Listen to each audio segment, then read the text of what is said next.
La historia de Adelis comenzó Con extraños ruidos por la madrugada. Hablamos del año 1960, cuando en el convento Movimientos autónomos de los objetos.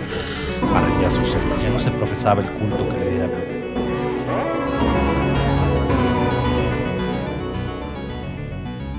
Hablemos de terror.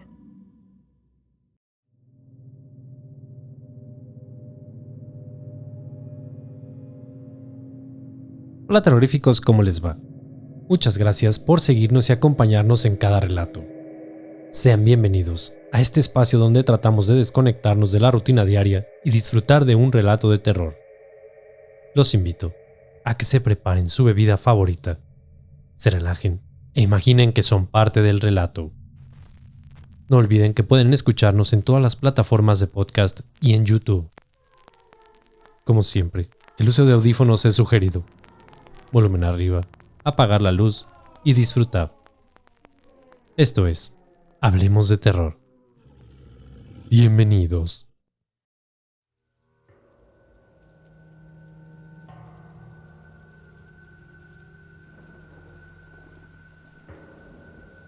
El caso más famoso de histeria masiva, relacionado con supuesta actividad sobrenatural. Seguramente se trata de los juicios de Salem en 1690 en Estados Unidos. Sin embargo, es muy seguro que no haya sido el primer caso. El fenómeno comenzó en Francia, pero se llegó a conocer con el nombre de las posesiones de Loudun en 1632. El cargo no era la brujería, sino que varios sacerdotes acusaron a las jóvenes monjas de estar poseídas por demonios. En Loudun se podría decir que todo empezó en 1617, con la llegada del sacerdote Urbain Grandier, quien iba a hacerse cargo de la parroquia de Saint-Pierre-du-Marche. Grandier había nacido en 1590, en un religioso singular, de buena familia, educación superior con los jesuitas y un gran atractivo físico. Esto contrastaba con la achacosa presencia de su nonagenario predecesor, y tenía una preparación intelectual que le llevó, entre otras cosas, a escribir un estudio contra el celibato clerical, por considerarlo un mero formulismo impuesto e imposible de cumplir. Quizá no era el mejor momento para escribir algo así, con la Iglesia reformada por los dictados del Concilio de Trento, que más o menos habían puesto fin a los hasta entonces habituales escándalos de los papas. Obviamente Grandier no lo publicó, pero sí lo puso en práctica. Su popularidad entre las mujeres lo llevó primero a mantener relaciones con algunas viudas, pero sobre todo a seducir a Philippa Trincant, hija del fiscal real, a la que daba clases y a quien dejó embarazada para luego abandonarla, aunque la paternidad era vox populi. Después le tocó el turno a la piadosa Madeleine de Bru, cuyo padre era uno de los nobles más acaudalados de la provincia y de la que se enamoró sinceramente, considerándola su esposa de manera extraoficial. Pero las andanzas de Grandier fueron también de otro tipo, con altercados con varios nobles, que junto a esas conquistas y a su comportamiento algo arrogante, le hicieron ganarse muchos enemigos en Loudun. Por eso en 1629 se le arrestó, acusado de inmoralidad, en un proceso impulsado por el ofendido fiscal Trincant.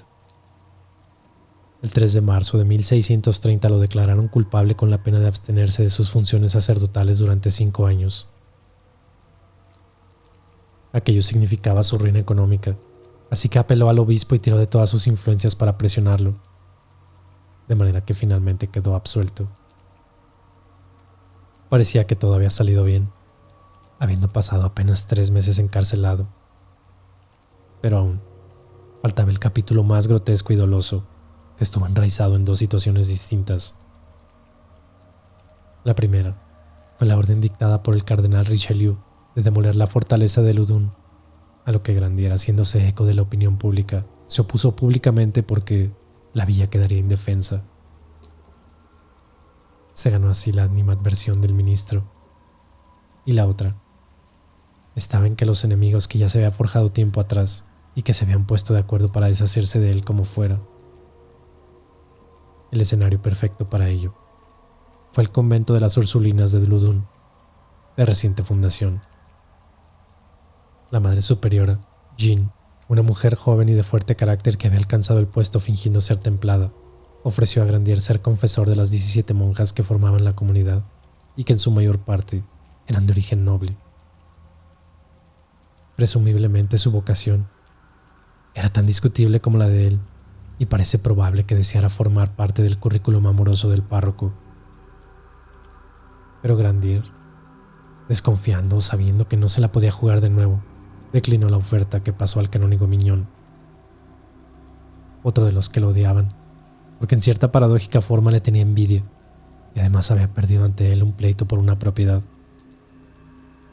Mignon aceptó, y aquí es donde surge la duda, ya que fue él junto a su ayudante, el padre Pierre Barré, quien precipitó los acontecimientos.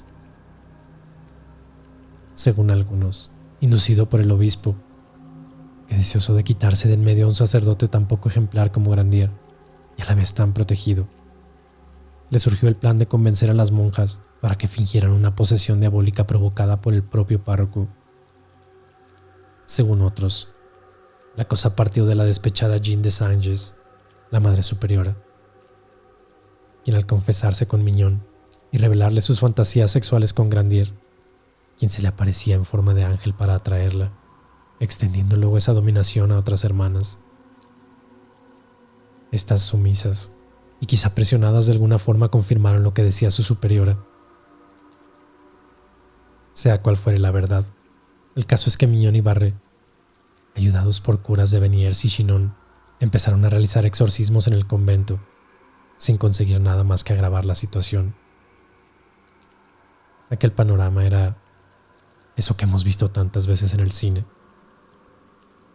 convulsiones violentas, gritos provocadores, insultos, movimientos obscenos, blasfemias. Todo provocado, según Jean, por dos demonios llamados Asmodeo y Zabulón, que habrían entrado en el cenobio a través de un ramo de rosas que Grandier arrojó por encima de la tapia. El aludido, por supuesto, no solo no aceptó la incriminación, sino que recomendó al alguacil aislar a las Ursulinas e impedir que tuvieran contacto con Mignon y los otros, que eran quienes de verdad estaban volviéndolas locas. Sin embargo, no se le hizo caso, y los exorcismos continuaron, así como lo hacían las acusaciones contra Grandier. Este consiguió que el obispo de Burdeos, amigo suyo, enviase a su médico personal para examinar a las afectadas. El doctor hizo su trabajo y declaró no encontrar pruebas de la veracidad de aquel montaje, así que el 21 de marzo de 1633 se dio la orden de detener los exorcismos y recluir a las monjas en sus celdas. Grandier volvía a ganar, para desesperación de sus enemigos, que finalmente echaron el resto y acudieron a su última esperanza, el cardenal Richelieu. Fue un pariente de la madre superiora y era favorito del cardenal, quien, acompañado de un monje capuchino llamado Tranquil, se presentó ante el protector para informarle de los extraordinarios sucesos de Ludun y la implicación de Grandier.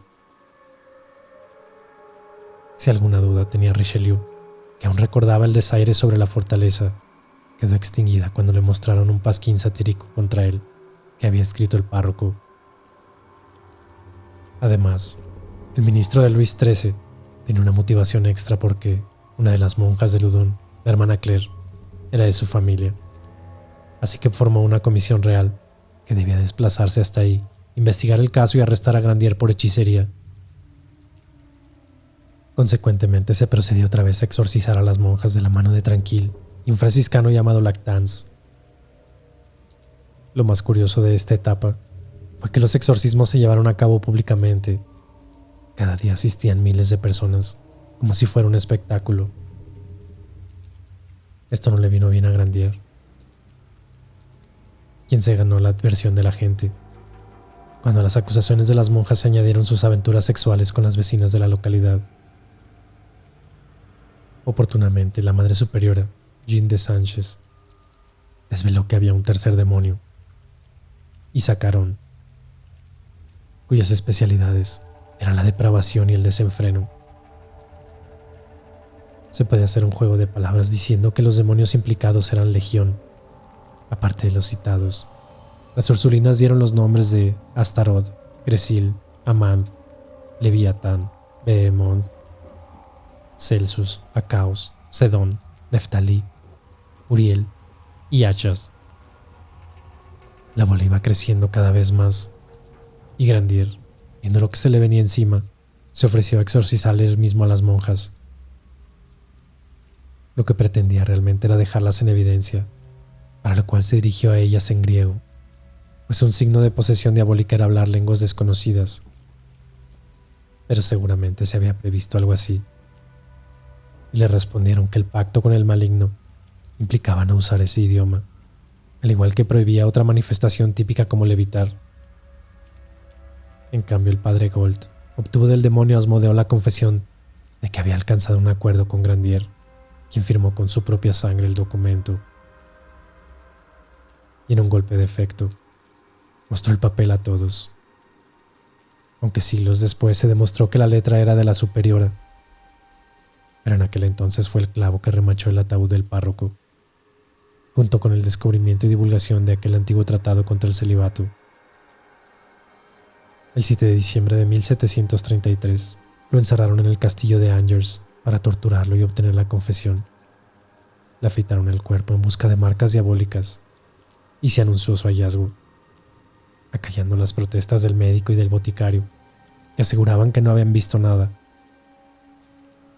La cosa había ido demasiado lejos, y más de alguna monja se echó para atrás en sus acusaciones, incluyendo a la propia Jeanne de Sanges, que acudió al juicio con una soga al cuello, advirtiendo que se ahorcaría si no escuchaban su retractación.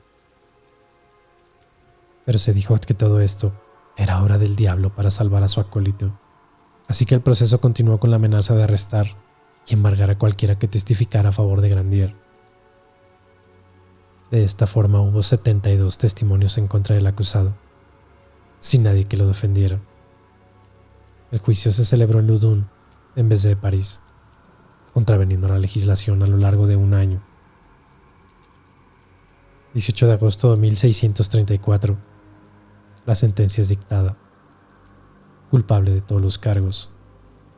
Grandier sería quemado en la hoguera y todos sus bienes confiscados. Antes de esto, se le sometió al tormento de la bota, en el que se introducían las piernas entre tablas y éstas se iban apretando progresivamente mediante la introducción a golpe de mazo, de cuñas de madera hasta romper los huesos. Las piernas de Grandier quedaron trituradas, porque le aplicaron 18 cuñas, pero resistió tenazmente sin confesar. Ya en la pira, a donde hubo que llevarlo en brazos porque no podía caminar, le impidieron también hacer una última declaración pública, arrojándole agua bendita cuando abría la boca o golpeándolo con un crucifijo. Tampoco se cumplió el estrangulamiento previo previsto. Se prendió fuego a la leña antes de tiempo y ya no se pudo apagar. Tras la espantosa agonía, las cenizas fueron esparcidas a los 4 puntos cardinales, mientras el pueblo se abalanzaba sobre el patíbulo, intentando conseguir algún amuleto como un diente o un trozo menos quemado. Sorprendentemente, varios de los exorcistas fueron muriendo uno tras otro en los meses siguientes, a la par que las posesiones y los exorcismos continuaban de la mano del jesuita Jean-Joseph Surin. Este había llegado para desmentir aquello, pero se zambulló con tanta intensidad en la situación que terminó creyendo todo. Se centró en curar a la Madre Superiora, tratando de expulsar de su cuerpo a Isacarón, que le había provocado incluso un embarazo ectópico, con el curioso método de intercambiarse por ella, haciendo que el demonio la poseyera a él. Fascinada por el sacerdote, la monja quedó libre.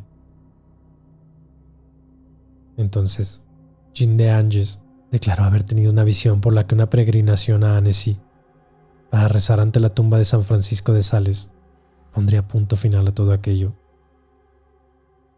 Se accedió a ello y en efecto, las Ursulinas quedaron libres de demonios. Con el tiempo, aquella monja, la Madre Superiora Jeanne de Sanges, se declaró una santa.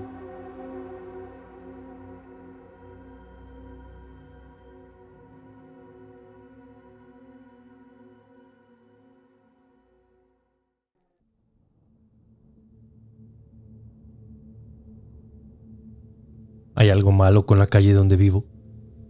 No me lo tomen a mal. Vivo tranquilo desde hace cerca de 30 años en mi casa. Pero ciertas ocasiones han ocurrido eventos extraños que pudieran decirse algo inexplicables. Fueron hechos aislados y no recurrentes, por lo que nunca los asocié con algo en particular. Aunque lo último que me sucedió sí que se relaciona con los orígenes de mi ciudad y sobre todo de la colonia donde vivo. En casa solo vivo con mi hijo menor y hace unas semanas hubo una semana en particular que los dos experimentamos por separado eventos que en verdad me pusieron los pelos de punta. Todo comenzó con aquellos pasos, pero no eran pasos de una persona. Era algo noche, pasadas las 12 seguramente, cuando en la calle comencé a escuchar el relinchar de un caballo. Se escuchó a la distancia como si viniera al principio de la calle. Luego aquel galopar tranquilo, como si aquel caballo caminara tranquilo por la misma. Obviamente, era algo muy raro ya que por mi casa no hay ningún rancho o vecino que cuide de este tipo de animales. En un principio, cual raro que me parecía, decidí hacer caso omiso de la situación. Minutos más tarde, aquellos relinchidos fueron difíciles de omitir. Se escuchaba como si fueran en la calle, pero al pie de mi casa. Imaginé que a alguien se le había hecho gracioso salir a pasear en caballo por las calles, quizá tomándose unas cervezas, así que me quedé en cama e intenté conciliar el sueño. La mañana siguiente, como todas las mañanas, después de ducharme me disponía a rezar en mi estudio un poco, cuando de la nada, mi Biblia que tengo en mi escritorio salió lanzada hasta el suelo. Soy una persona algo miedosa, por lo que salí volando de la oficina sin siquiera recoger aquella Biblia. Al principio no relacioné el hecho con aquel caballo de la noche anterior y simplemente seguí con mi día normalmente, aunque no olvidé aquel evento. A la hora de la cena, me senté con mi hijo a tomar algo ligero para ir a la cama cuando lanzó aquella pregunta. Oye, pa, ¿escuchaste anoche un caballo en la puerta de la casa? Al menos no estaba loco. Mi hijo también había escuchado aquel caballo. Le comenté que probablemente alguien pasado de copa se le había hecho gracioso salir a pasear en caballo durante la noche. Y con eso, dimos el tema por concluido. Cada uno se fue a su habitación y me propuse descansar tranquilamente, y así lo fue por un momento. Pasada la medianoche, nuevamente aquellos pasos de un caballo se escuchaban por la calle. Creo que era un lunes, así que decir que aquella persona de la noche anterior siguiera de fiesta y paseando a caballo no era imposible, pero era poco probable. Todo se repetía de la misma manera. Unos relinchidos a lo lejos, luego un galope leve, como en forma de caminata, y de nuevo se paraba en la puerta de mi casa para relinchar y resoplar como en mi entrada. Mi habitación no da hacia la calle, y para asomarme debía entrar a la habitación de mi hija que en paz descansa desde hace varios años. Su habitación sí que tiene no solo ventana a la calle, también tiene un pequeño balcón que nos permite ver por completo toda la calle de arriba abajo. No me gustaba mucho entrar a su recámara, pero decidí hacerlo para ver quién era el imprudente que cabalgaba a medianoche por la calle, y así fue. Con las luces apagadas para no avisar de mi presencia avancé hasta aquella puerta, la cual no había abierto en algo de tiempo. Solo entrar en aquella habitación me hacía recordar las extrañas circunstancias del fallecimiento de mi hija mayor. Fue como regresar el tiempo y volver a recordar a aquella extraña mujer que le envenenó la cabeza a mi esposa y a mi hija, enrollándolas en temas de ocultismo y esoterismo, que derivó en aquella enfermedad, la cual me la arrebató. Muchos me dijeron que le habían hecho brujería, pero yo no creía en nada de esas cosas. Aunque los eventos que ocurrieron esos días terminaron relacionando muchas cosas, pero bueno. Avancé por su habitación hasta llegar a la ventana lentamente y recorrí las cortinas para pasar inadvertido, y así me asomé a la calle. No había nadie. Aquel caballo seguía resoplando y relinchando, pero desde la ventana no alcanzaba a ver por completo, así que decidí salir al balcón. Lo hice con precaución y sin hacer mucho ruido. Lentamente giré la manija de la puerta y recorrí la misma un poco, solo para que me permitiera salir para llevarme tremenda sorpresa. No había nada, ni nadie. Desde el balcón podía ver toda la calle e incluso la puerta de la entrada a casa, pero simplemente no había nadie. Fueron solo unos segundos los que me paré en ese pequeño balcón antes de que se escuchara nuevamente aquel resople, un relinchido y el andar del caballo, dirigiéndose calle abajo. Yo frecuentemente me tomo mis cervecitas y podría haberlo imaginado, pero por mi nombre que ese día no me había tomado nada. Yo estuve ahí parado en el balcón mientras escuchaba aquel caballo avanzar por la calle, pero no había nada.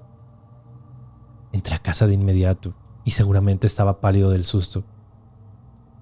Decidí irme a la cama y aunque me costó un poco de trabajo dormir por aquel susto, terminé cayendo rendido a los minutos. La mañana siguiente algo similar sucedió. Entré a mi estudio y mi Biblia estaba en el escritorio como siempre. Esta vez no voló, pero sí que se abrió y sus páginas comenzaron a moverse a voluntad. Bloqueado por el miedo, no sabía qué hacer hasta que por instinto me persigné y le pedí a Dios piedad y tranquilidad. Mientras estaba bloqueado, justo al cruzar la puerta, aquella Biblia seguía moviéndose a voluntad, como si fuera hojeada por algo o por alguien. Debo aclararles que no hay ventanas cercanas a mi estudio o puertas que pudieran generar alguna corriente de aire que explicaran aquel fenómeno. De pronto aquello cesó. No puedo explicar aquella sensación. El miedo ya quedaba corto comparado con lo que yo sentía. Me fui a la cocina donde mi hijo ya se preparaba un cereal antes de salir rumbo a su escuela. Así que le comenté lo ocurrido. Le conté que me había asomado por el balcón y que no había visto al caballo, pero que se seguía escuchando. Vamos, como si fuera algo invisible para que me entiendan. Mi hijo de inmediato me preguntó que si no se me habían pasado las cervezas. Pero de tajo lo detuve, comentándolo que no me había tomado cerveza alguna. Él también había escuchado nuevamente al caballo por la noche, pero no le hizo caso y siguió dormido. Estaba yo dándome la vuelta para irme a duchar, cuando me detuvo con aquella pregunta que me heló la sangre. Oye, pa, ¿tú has estado abriendo la puerta del cuarto de mi hermana estos días? Aquella puerta había permanecido cerrada por meses, y solo la noche anterior yo la abrí para salir al balcón, pero me aseguré de cerrarla en mi regreso a mi habitación. No, hijo, la puerta ha estado cerrada, ¿por qué lo dices? Lo que pasa es que van varios días que, cuando regreso de la escuela, la puerta del cuarto está abierta. Incluso algunas cosas de su escritorio a veces están en su cama. He visto una libreta y unos audífonos. Eso es lo que más he visto, pero ya tiene días. Yo solo le cierro la puerta y yo pensé que tú eras el que entraba, pero si no eres tú, ¿entonces quién? Aquellas palabras me cayeron como balde de agua helada. No supe qué más decir y ambos cambiamos el tema para seguir con nuestras actividades. Se llegó nuevamente la noche y con aquello la interrogante. ¿Sería que esta noche también nos visitaría aquel extraño caballo? Pues efectivamente así fue, por al menos otras 2 noches. Esta vez ya no me asomaba y solo me hice la idea de que podía ser cosa de mi imaginación. Algunos otros eventos extraños en ese par de días se suscitaron en casa. Aquella Biblia de mi escritorio, decidí meterla en el cajón del escritorio, así que ya no me di oportunidad a que algo sucediera. Sin embargo, extraños aromas llegaron a inundar la casa por las madrugadas. Un olor como a madera quemándose, ese era el más peculiar. Algunas sombras, y la puerta de aquella habitación de mi hija la encontré abierta en al menos un par de ocasiones. No puedo decir que me estaba acostumbrando, pero la verdad es que en cierta forma sí. Ya no me daba aquel miedo por la noche, y menos durante el día. Pero aquella tercera noche, las cosas fueron un poquito distintas.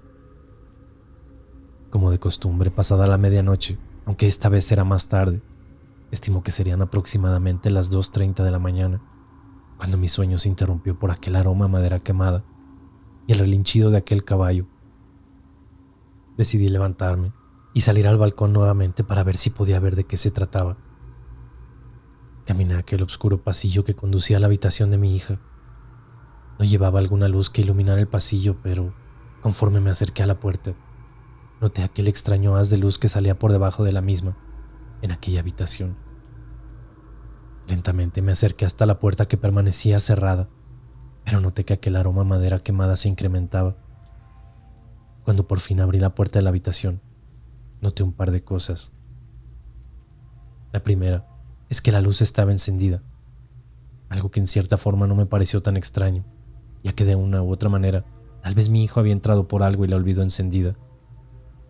Sin embargo, aquel aroma a quemado provenía de esta habitación. Miré en todas direcciones para tratar de identificar la fuente de aquel aroma, pero era inútil. Nada extraño sugería que proveniera de ese lugar. Mientras estaba en la habitación, aquel sonido del caballo en la calle no cesaba, así que decidí apagar la luz y salir al balcón nuevamente para intentar observar de dónde provenía aquel sonido. Esta ocasión fue distinta. Ahora sí que pude ver aquel caballo, parado a la mitad de la calle, apropiándose de la misma. Se mostraba erguido sin hacer movimientos bruscos. Permanecía quieto, resoplando y relinchando un poco. Era un caballo negro, esos que les dicen prieto azabache. Su pelaje se notaba brilloso, pulcro y acomodado. Era muy grande. Yo no sé mucho de caballos, pero este se notaba más grande que todos los que yo había visto. Extrañamente, la calle se veía completamente sola. Sé que era de madrugada, pero una extraña sensación de que la calle se sentía más vacía que de costumbre. Mientras estaba yo de pie en el balcón, observándolo, de pronto aquel majestuoso animal levantó la cabeza dejándome ver aquello que me enchinó la piel. Sus ojos, aquellos ojos rojizos, pero sin tanto brillo, me clavaron la mirada. Aquello me asustó, por lo que volteé la mirada por un instante, para que al momento de regresarla, aquel animal había desaparecido. ¿Habría sido todo producto de mi imaginación? No lo creo. Si bien aquel caballo se había perdido de mi vista, su sonido no lo había hecho. Todavía escuchaba su andar calle abajo, por lo menos un par de minutos. ¿Cómo era esto posible? No lo sé. Pero estoy seguro de que podría jurarles que escuché a aquel caballo andar por la noche, aunque no veía nada. Días después, una historia llegó a mis oídos, y tal vez con ello algo de entendimiento, algo que me haría comprender que tenía que ver mi hija en todo esto. Habían pasado unos cuantos días desde mi encuentro con aquel caballo que desapareció en un instante, en medio de la noche. Por las noches no puedo negar que en ocasiones escuchaba el sonido de aquel animal, pero con el último encuentro me fue más que suficiente para evitar salir a aquel balcón. El miedo que había sentido me hizo tomar un pequeño té de hierbas relajantes para pasar noches más tranquilas inclusive ya estaba comenzando a olvidar todo aquello sucedido.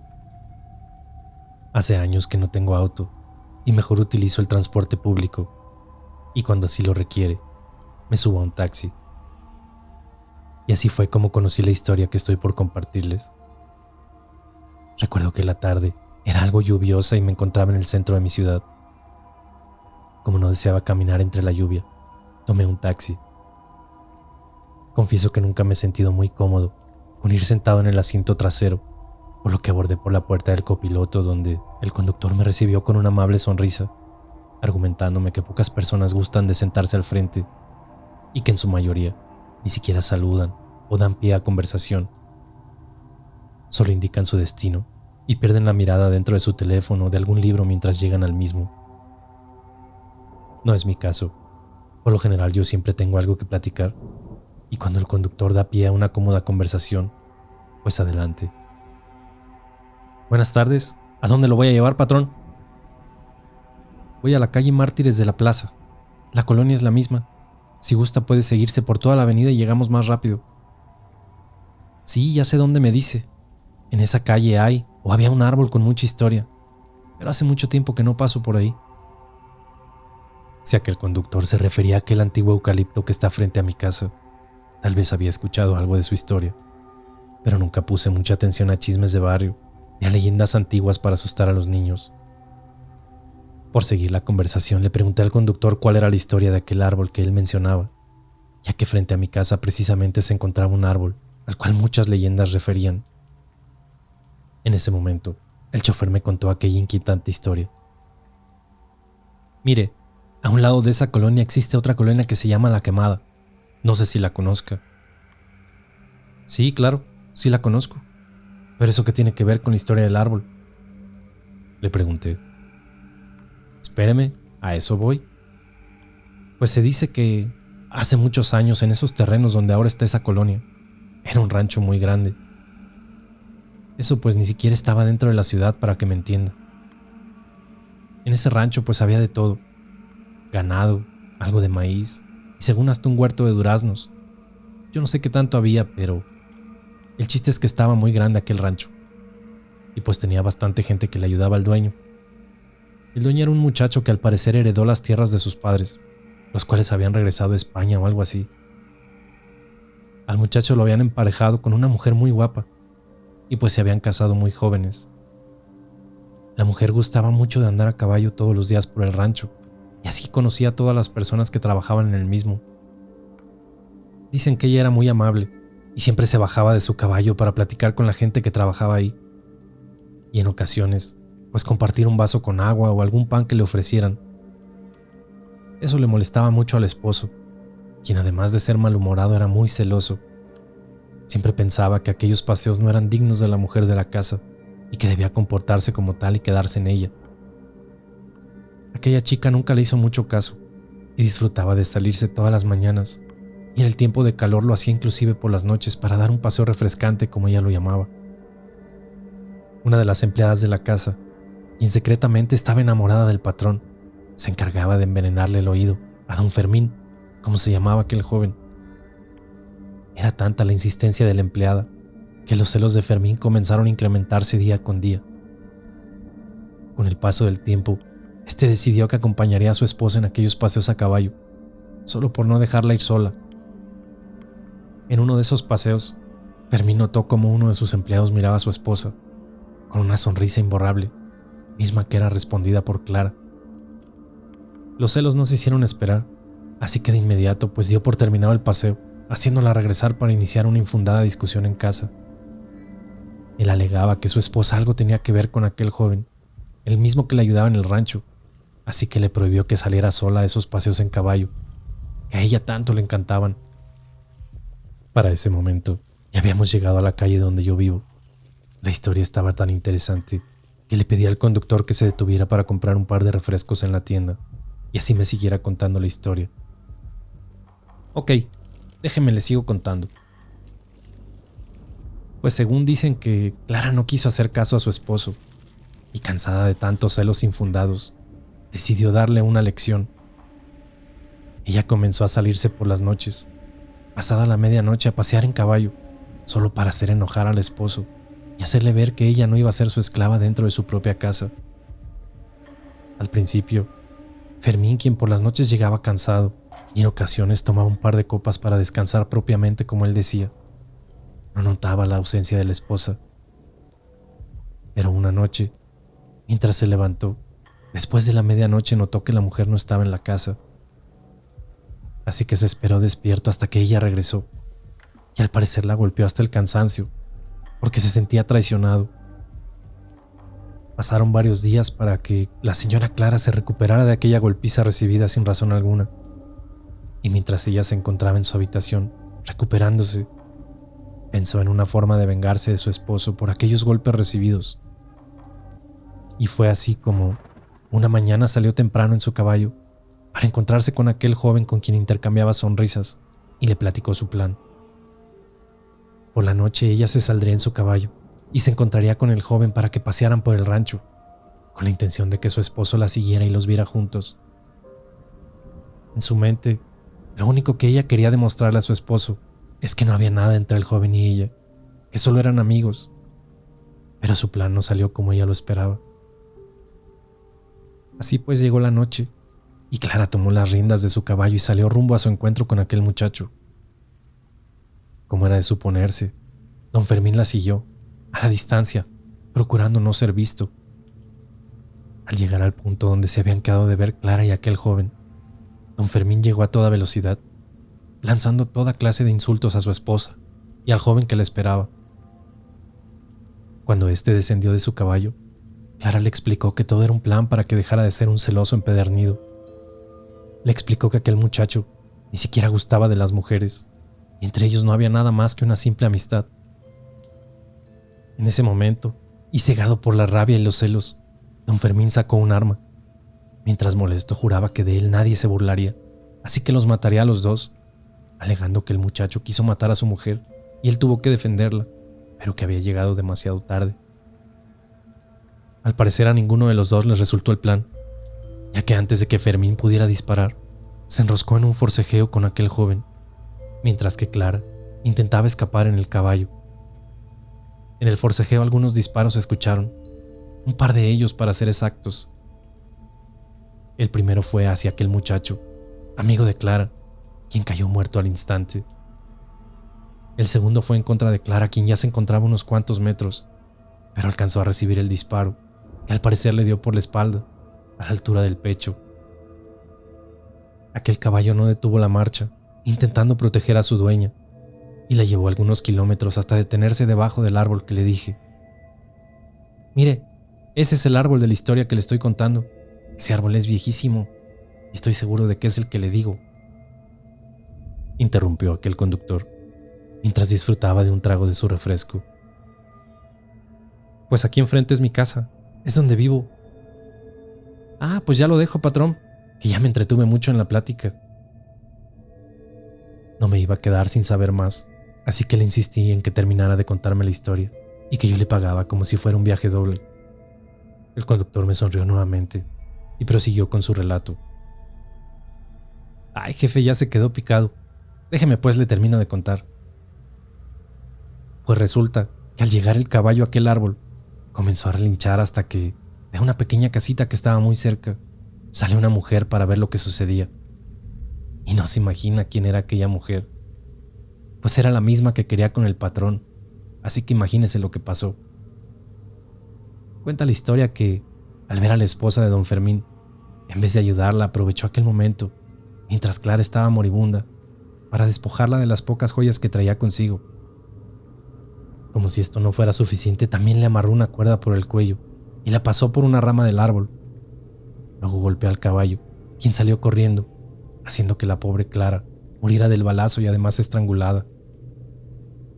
Aquel caballo negro azabache, de un enorme tamaño, regresó todas las noches hasta aquel árbol, relinchando, esperando que en algún momento Clara se apareciera. Cuando los empleados del rancho se enteraron del asesinato de aquel joven y de la muerte de doña Clara, no pudieron esconder su descontento en contra de don Fermín, que lejos de ocultarlo, se jactaba de lo que había hecho. Así que, supuestamente, una noche mientras el patrón dormía acompañado en su cama de aquella mujer, la que trabajaba en el rancho, la cual terminó siendo su amante, los amigos de aquel muchacho asesinado se juntaron para ir a prender fuego a la casa principal del rancho, muriendo calcinado don Fermín. Mientras el fuego ardía, de la casa salió desnuda y envuelta en llamas aquella mujer, a quien todos trataron de traicionera y no le ayudaron, permitiendo que de igual manera muriera a causa de las quemaduras en su cuerpo. Se dice entonces que por eso el nombre de esa colonia se llama La Quemada. Y pues, del árbol y de doña Clara hay muchas historias. Dicen que cada año, en las fechas en las que la mujer murió, hay quienes aseguran ver a una mujer colgada del árbol, pasada la medianoche. Otras historias dicen que hay quienes ven a su caballo rondar el árbol, esperando la llegada de aquella mujer. Pero pues bueno, ya le conté toda la historia y ya se me hizo muy tarde. Ya usted sabrá cuál creerse. De menos el árbol le queda enfrente de su casa. Así que en una de esas, y ve a la mujer o al caballo. Descendí de aquel taxi después de un rato de charla y no pude evitar girar la cabeza, fijando la mirada en aquel árbol. Menos mal que solo veo al caballo y no me toca ver a la mujer colgada, fue lo primero que se me vino a la mente. Pero todavía había algo que no me cuadraba. ¿Por qué pasaban esas cosas en mi casa? ¿Yo qué tenía que ver en todo esto? No pasaron muchos días en los que, ayudado de libros e historiadores de la ciudad, corroboré aquella leyenda que me contó el taxista. Ojalá solo hubiera confirmado la historia, pero me enteré de algunas otras cosas. Aquella mujer, que terminó siendo la amante de don Fermín, tenía familia. A lo largo de los años, se hicieron de los terrenos que están cerca de mi casa.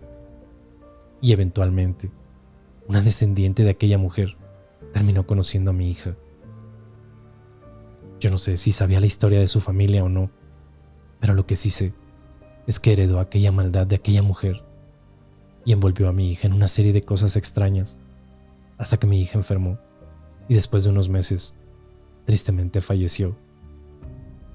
Sé que esta mujer que conoció tuvo la culpa. Lo que no sé es si tiene que ver algo con sus ancestros, y la verdad ya no he indagado más al respecto. Desgraciadamente, entre las investigaciones terminé encontrando un retrato de Doña Clara. En cuanto lo vi, quedé helado y sin palabras. Mi hija lucía muy parecida a ella. ¿Tendrá algo que ver?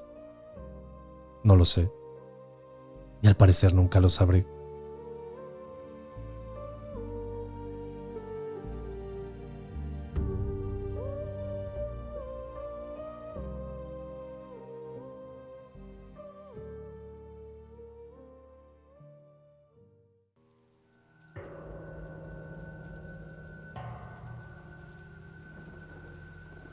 ¿Sabes quiénes son los Yurei?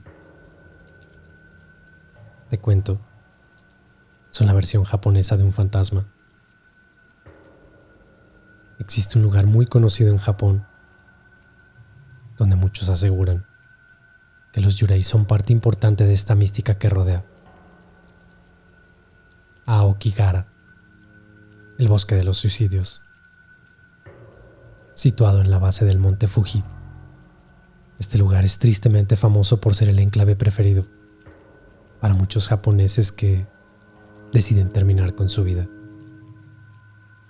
Mucha gente cree que el origen de esta siniestra fama, así como un lugar de suicidios, se remontan al siglo XIX.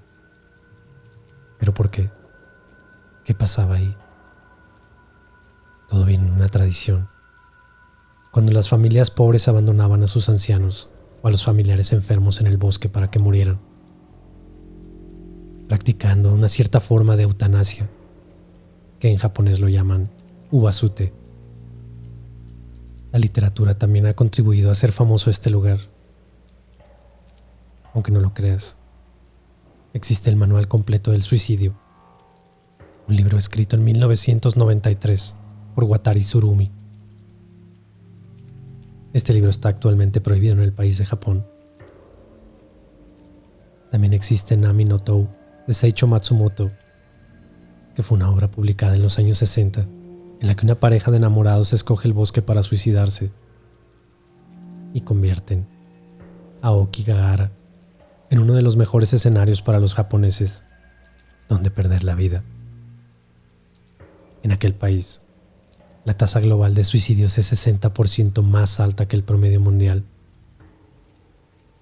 Y este bosque fantasma, nacido de una catástrofe, adquirió fama de estar habitado por espíritus. Así que los suicidas empezaron a elegirlo en torno para poner punto final a sus vidas.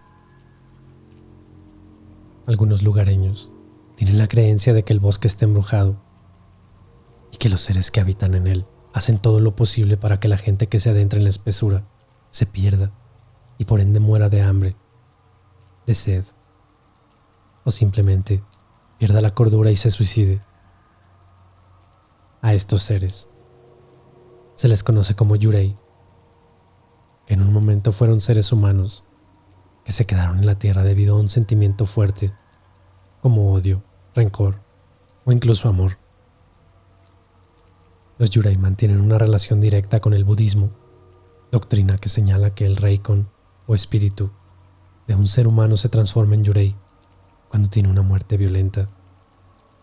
Sufre una carga emocional intensa en su momento de muerte o cuando no se le han realizado los ritos funerarios correspondientes. Los Yurei son espíritus atormentados que deambulan por el mundo de los vivos y que por lo general desaparecen o alcanzan la paz cuando logran sus objetivos. Entonces, toda esta gente que se suicida en aquel bosque realmente lo hace por depresión o esta mera curiosidad de visitar este lugar los lleva a toparse de frente con un espíritu maligno o un yurei que los arrastra hasta su muerte.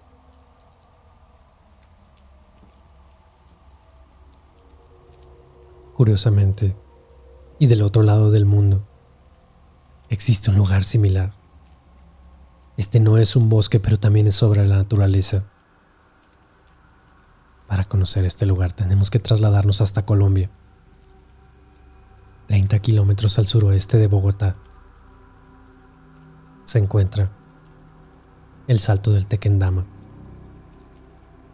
Esta imponente cascada encarna las tentaciones de Dios y fue la tumba definitiva de muchos desesperados hasta el 22 de enero de 1941, cuando ese día por primera vez se logró recuperar un cadáver de este cementerio natural, ya que, gracias a esta forma de suicidio, las familias de los desdichados se ahorraban los costos del entierro, pues la caída desde aquella cascada garantizaba una desaparición total. Este lugar tuvo su periodo clásico entre los años 20, 30 y 40 del siglo XX, pero jamás han dejado de ocurrir eventos en ese lugar. De hecho, el 7 de marzo de 2021, un joven de 27 años, llamado Diego Alejandro Saavedra, viajó desde Bogotá en un bus intermunicipal hasta El Salto, arrojándose al vacío apenas al llegar, siendo este uno de los casos más recientes. Es posible que, especialmente desde la década de 1930, el número de suicidas aumentara, al ganar importancia aquel Salto de Tequendama como un lugar místico y seductor para aquellas personas que querían abandonar este mundo. Y es que la cantidad de personas que se quitaban la vida durante esos años era tal que se había convertido en una atracción turística,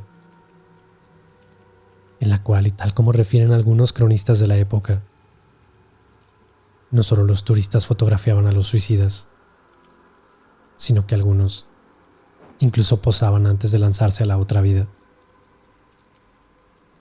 Había fotógrafos de prensa que tomaban las macabras fotos finales y llevaban mensajes a familiares y conocidos. La mayoría de los suicidios tenían razones económicas o sentimentales, pero siempre hubo testimonios que decían que aquel sitio tenía una extraña energía que en cierto modo hechizaba a las personas y las obligaba a saltar al vacío. Tequendama tiene un extraño atractivo para las personas que quieren acabar con su vida. Y aunque realmente hay una estadística fiable, en estos tiempos por lo menos hay 5 suicidios al año, aunque en otras épocas había casos diarios. Todo esto llevó a cambiar los senderos y hasta la economía de los habitantes de los alrededores de esta catarata. Así se bautizó entonces al Salto de Tequendama como el lugar más místico para terminar con tu vida. Llegando al tope de la cascada se encuentra la Piedra del Suicida, que es una roca que está sobre el costado izquierdo del río, y ahí se suelen parar para saltar al vacío, mientras que en el costado opuesto se encuentra la Virgen de los Suicidas, una estatua de la Virgen de la Milagrosa, que está ubicada en la roca como un símbolo de la sacralidad y un homenaje a aquellos que han fallecido en el fondo del abismo, el lago de los muertos. Hubo un policía que custodiaba el Salto durante los años dorados del suicidio, y su trabajo consistía no solamente en espantar a aquellos desesperanzados que querían saltar, sino además a los turistas que venían a fotografiarlos. Es por eso que los suicidas comenzaron a preferir la noche para su clavado final. Las horas más comunes eran de las 5 de la tarde a las 9 del día siguiente. Como anécdota, el 27 de enero de 1941, un exagente de la Policía Nacional llamado José Suárez caminaba con su novia, Isabel Vargas, cerca del Salto. Aparentemente, algo llamó su atención Besó a su novia, subió a la piedra, se quitó el sombrero que llevaba puesto y se lanzó. Perdió instantáneamente la vida al caer. Su novia Isabel Vargas solo alcanzó a gritarle que no lo hiciera, pero al estar desconcertada, decidió correr para arrojarse también. Sin embargo, otro agente que estaba en el lugar, Víctor Reina, alcanzó a detenerla y salvar su vida. Esta mujer dijo que escuchó una voz que le llamaba a lanzarse. Días antes de aquel incidente del agente José Suárez, y al mismo tiempo que los taxistas intentaban rescatar el cuerpo de un colega suyo, un desconocido de 23 años de edad, rubio, con una cicatriz en la mejilla, vestido de verde y rayas, y de quien nunca se supo su identidad, llegó en el autobús al hotel por la mañana. Testigos que trabajaban en aquel lugar contaron después que el joven había dicho, cuando hablaba del salto, que afortunadamente el que cae ahí contra su voluntad, o por su voluntad, jamás saldría.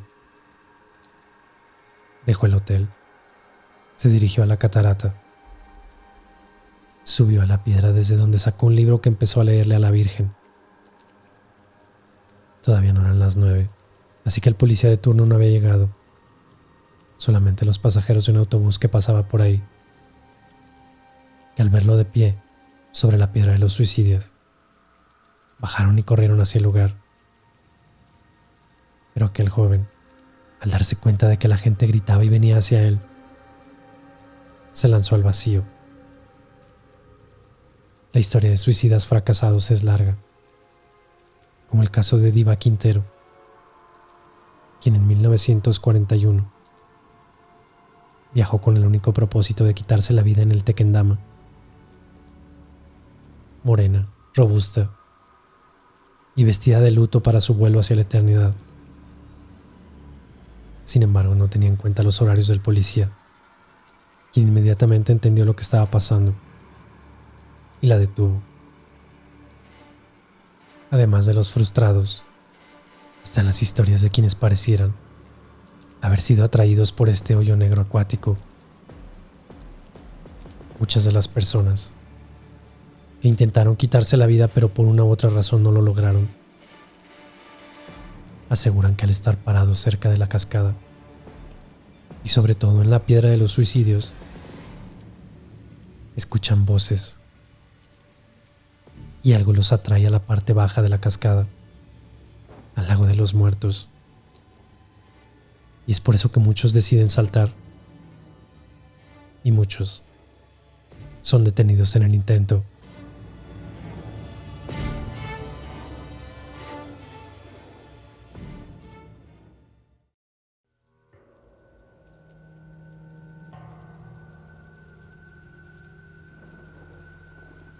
Allison era una madre soltera que apenas se había mudado a una gran casa de campo en el estado de Ohio.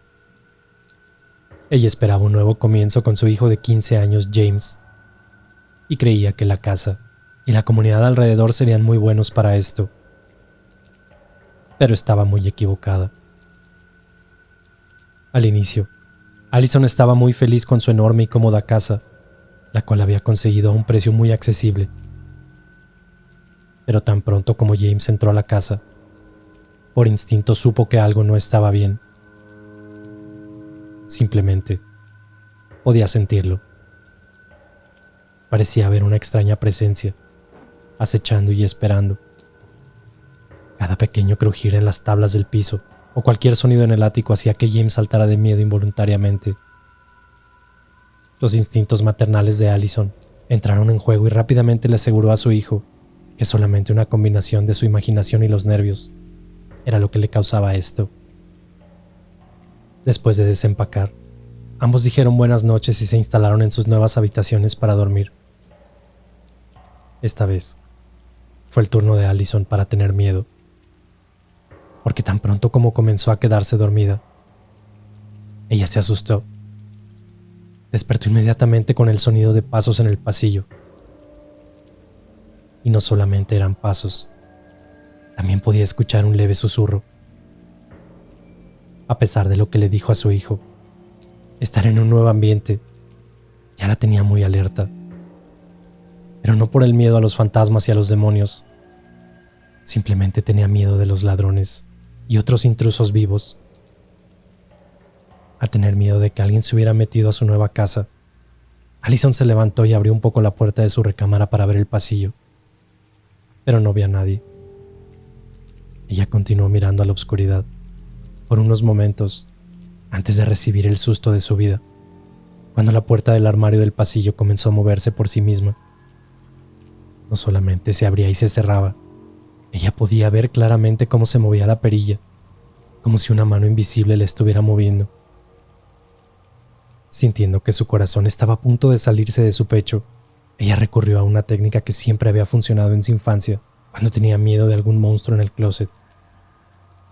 Encendió la luz.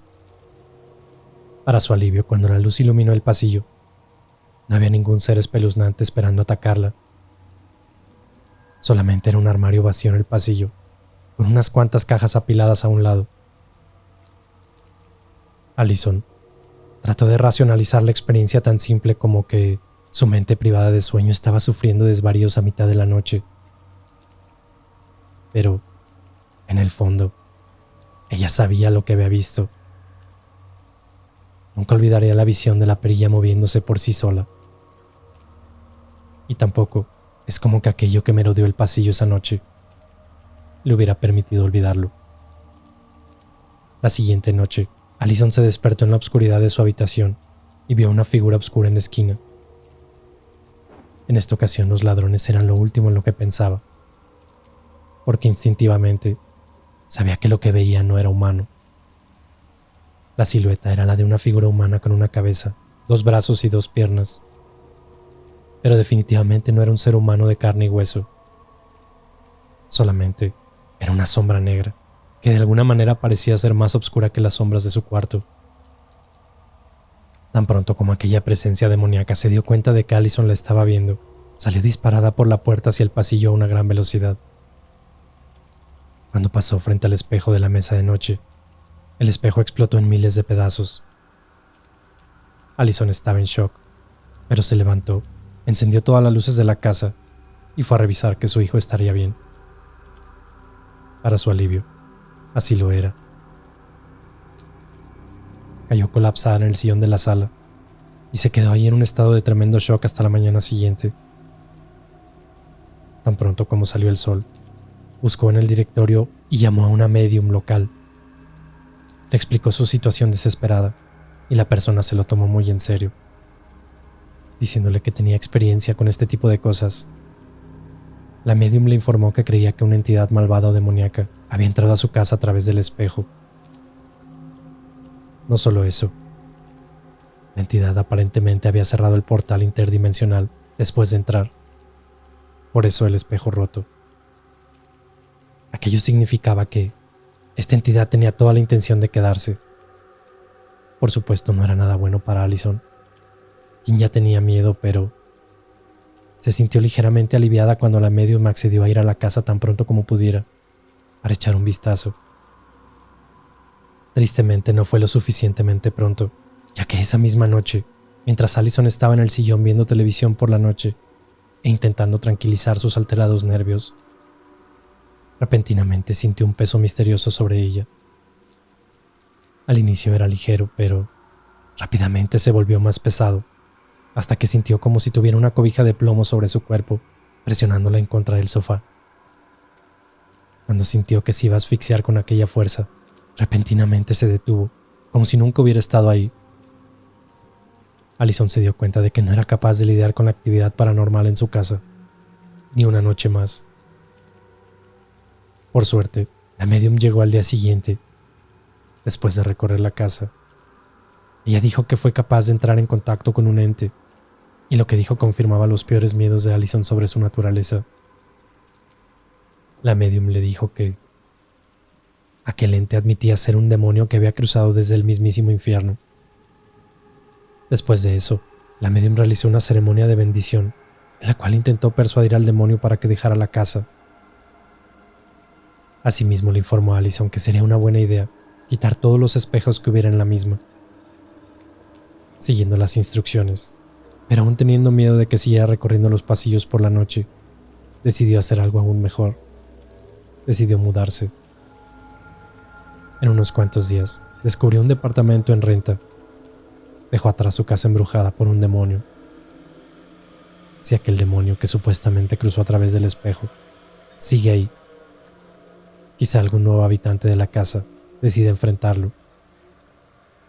Pero por su parte, Allison y su hijo James estaban felices de haber salido mientras pudieron.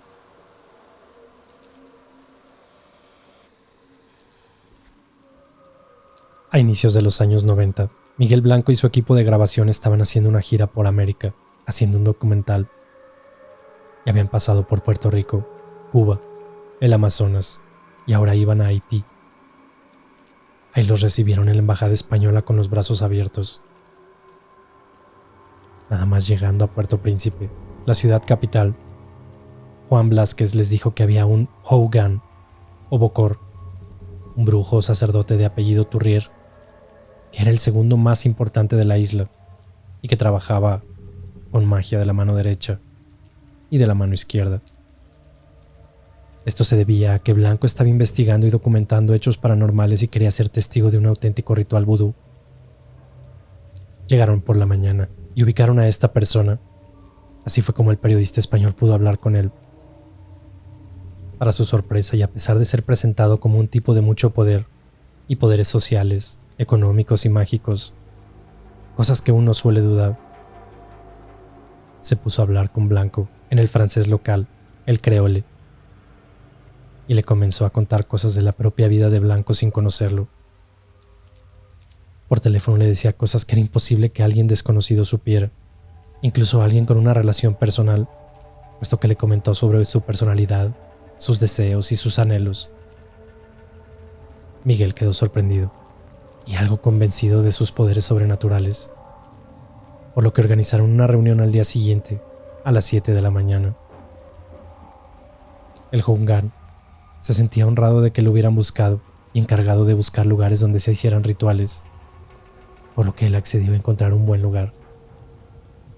Miguel acudió solo con su equipo de dirección a ver a este hombre, ya que los demás miembros del equipo estaban cansados por el viaje previo al Amazonas. El periodista esperaba encontrarse con un hombre místico e imponente, pero descubrió que era un golfo sinvergüenza, mujeriego y todo lo que puede representar la antítesis de un sacerdote. Aquello fue toda una sorpresa. Sin embargo, mientras iban en el coche, rumbo al lugar al que iban a filmar, el Houngan lo miraba firmemente y le dijo: «Miguel, ¿quieres conocer un diablo?». Obviamente Blanco creyó que estaba bromeando. Durante toda la hora que estuvieron en el auto, Blanco se comenzó a formar una opinión de él bastante negativa, creyendo que era un farsante. El sacerdote le preguntaba casualmente: «¿Quiere que te presente a mi diabla de 3 pechos, que mide 2 metros y pico?». Es muy difícil que alguien se tomara en serio aquellas palabras, atribuyendo a que el hombre era un cachondo mental, o al menos eso pensaba Miguel. Aunque él no creía nada de lo que le decía, el Houngan hizo que comprara varias botellas de ron y varias velas, y luego se fueron a ver al primo del sacerdote, ya que él realizaba los rituales. Blanco accedió a lo que decía el hechicero principalmente por cansancio, pero quedó muy sorprendido cuando llegaron a la casa del primo. La primera impresión fue sorpresiva. Había una antesala con varios asientos, como si fuera una recepción o una sala de espera para el médico. Del cuarto de atrás salió una pareja de gente local, y la mujer se veía transfigurada del rostro, como si hubiera visto algo muy impactante o hubiera tenido una experiencia muy fuerte. Los hicieron pasar al cuarto y los presentaron.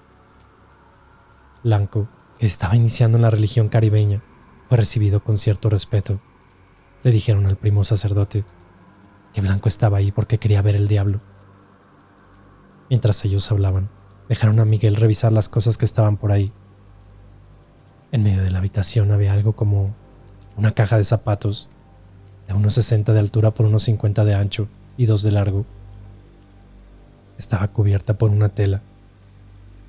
No recuerda el color, si roja o negra. Lo dejaron revisar dentro de la caja y encontró huesos humanos, cráneos, cartas de tarot, cuchillos, tijeras y muchas manchas oscuras que después supo que eran sangre. Después de revisar, comenzó aquel ritual. Se sentaron frente a la caja. Alguien comenzó a tocar algo como con palos y tambores y empezaron a cantar y a invocar. Aquella caja comenzó a moverse y a pegar tremendos saltos. Blanco estaba muy sorprendido y hasta asustado porque él había revisado que no había nada dentro de aquella caja que pudiera provocar aquel tipo de movimientos. No obstante, le parecía sospechoso, pero continuaron con el ritual. Y de repente, se escuchó una voz que salía de la caja. Esa voz hablaba en creole y tenía un hablar muy particular, gangoso, y le patinaba la R. La voz saludó a todos los presentes y preguntó, como si viera a través de la caja: ¿Y este blanco quién es? Considerando que los blancos no son tan bien recibidos en Haití, causan miradas y palabras despectivas por parte de los lugareños, tenía sentido que le resultara extraño a aquel ser ver un blanco entre ellos. Aunque el ser hablaba en creole con los demás, a Blanco le habló en un perfecto castellano. Le preguntó que a qué venía y que qué quería.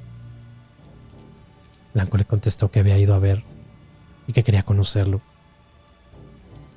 Aquella voz continuó como si nada, hablando con los demás pero ignorando al periodista. Pero Blanco llegó a escuchar a 2 o 3 voces hablando dentro de la caja, y ésta se movía de forma violenta. Entonces alguien le dijo: «Hay 2 diablos dentro y se están peleando». El primo del sacerdote clavó un cuchillo en la caja y el movimiento se calmó. Así pues, continuó hablando la voz principal, la voz gangosa. En cierto momento aquella voz se dirigió a Blanco y le dijo que iba a hablar con él. En español, perfecto. Olvidándose de todos los demás, le empezó a decir cosas de su pasado. Cosas que nadie de los presentes sabía. Cosas íntimas que nadie de ellos debería saber. Y luego le dijo cosas sobre el futuro. Ten cuidado con una enfermedad que vas a tener en los pulmones. Vas a estar a punto de morir. Vas a perder a tu novia. Y vas a perder la casa. Y tantas otras cosas más. A pesar de que ese ser había dicho cosas acertadas sobre su pasado, Blanco no le creía lo que le decía sobre el futuro. Luego le dijeron que entregara la ofrenda que había llevado, la botella de ron.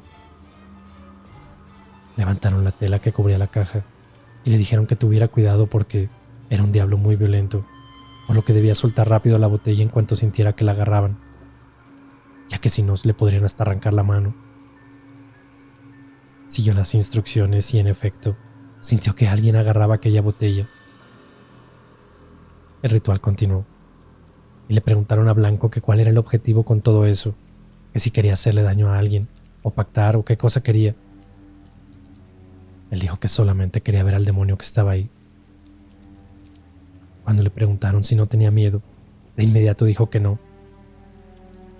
Insistieron en que si eso era lo que realmente quería, pues no era una apariencia agradable, era peligroso y olía mal.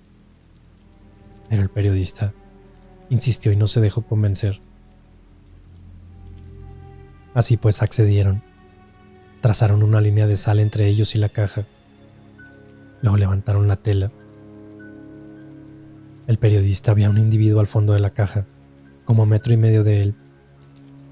Era un ser blanco, enano, como de 1,20 de estatura, huesudo y muy viejo, y con barba de chivo blanca, muy larga. Algo que dijo Blanco que nunca va a olvidar es la mirada de aquel ser. Unos ojos amarillos inyectados en sangre. Aquello comenzó a avanzar hacia Blanco tambaleándose, con un brazo estirado en su dirección. Miguel estiró la mano como para tocarlo, pero el hungán le dio un manotazo y no dejó tocarlo. Taparon la caja con la tela una vez más y continuaron aquel ritual hasta que por fin terminó. Aquel ser se despidió de todos, incluso del periodista. Después la tela se levantó para que vieran que aquel ser había desaparecido. Cuando salieron, Blanco le dijo a Longan que estaba alucinado con la experiencia, que quería grabarlo. El Longan le había ofrecido en esa sesión que le permitiría grabar un ritual vudú, incluso con demostraciones en las que realizarían el sacrificio de un bebé, por 10.000 euros. Pero obviamente, aquello fue rechazado de inmediato. Al día siguiente, el reportero tuvo la noticia de que aquel demonio no quería ser grabado, así que no iba a poder hacerse el reportaje, a pesar de que le habían ofrecido mucho dinero. En todas las preguntas que realizó el periodista a los sacerdotes vudú, supo que era un diablo de muchos. No era como tal el diablo, ni siquiera un humano. Aquel demonio había hecho un pacto con el primo de Longan y con su hermano de 7 años de abundancia, bienestar y riquezas a cambio de sus vidas. Tiempo después, el periodista volvió a visitar a Longan y le preguntó por su familia, pero él le contó que los dos primos habían muerto el mismo día, en 2 accidentes diferentes, en lugares diferentes, como si aquel demonio hubiera acudido a cobrar su tributo. Igualmente, en un lapso de 6 años, todas aquellas predicciones que hizo el demonio sobre Miguel Blanco se cumplieron. Después de aquello, Blanco emprendió una investigación en la búsqueda de ese diablo en otras visitas a Haití, pero nunca más lo pudo volver a ver.